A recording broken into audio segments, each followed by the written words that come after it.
At today's other headlines with the latest escalation in President Trump's trade wars.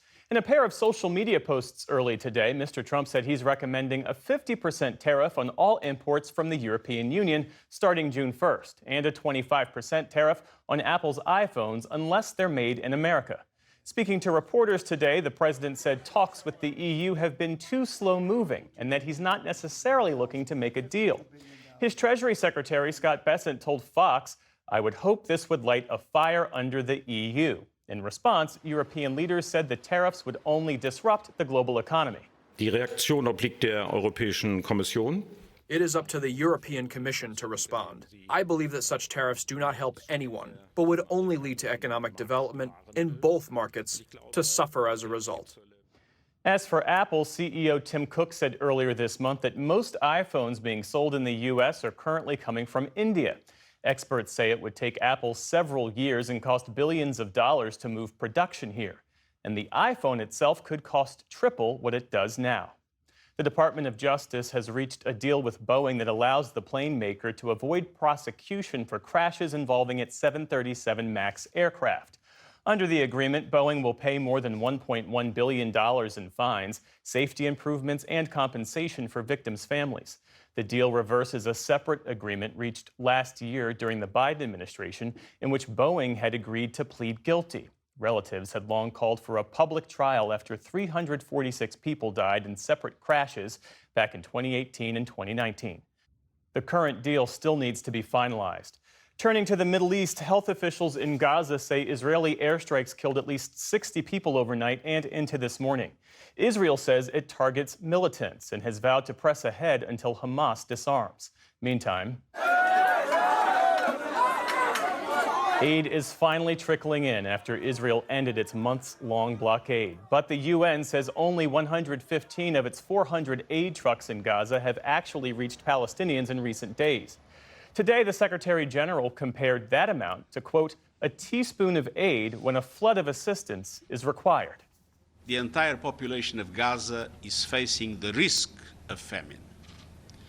Families are being starved and denied the very basics, all with the world watching in real time.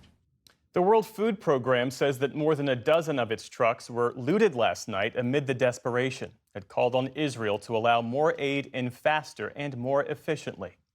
Ukraine and Russia began their biggest prisoner exchange of the war today, with each side freeing nearly 400 people.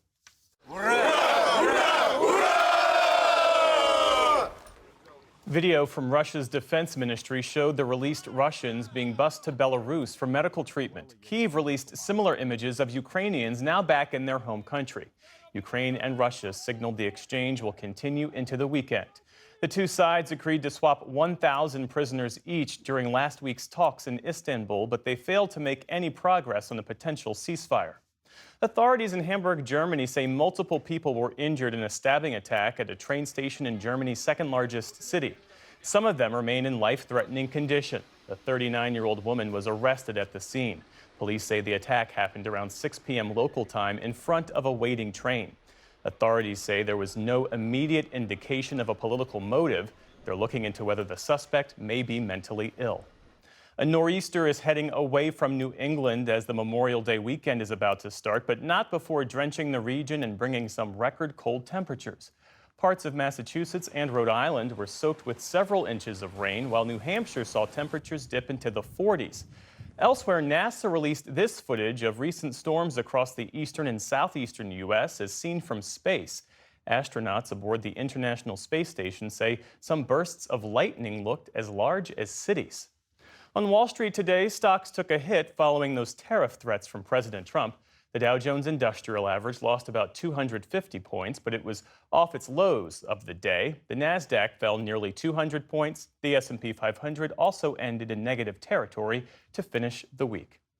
And Billy Joel is canceling all of his upcoming concerts after being diagnosed with a brain disorder known as normal pressure hydrocephalus, or NPH. That involves a buildup of spinal fluid in the brain. A statement posted to his social media accounts says the singer's condition has been exacerbated by recent concert performances leading to problems with hearing, vision, and balance. The 76-year-old had concert dates scheduled through July of next year in North America and England.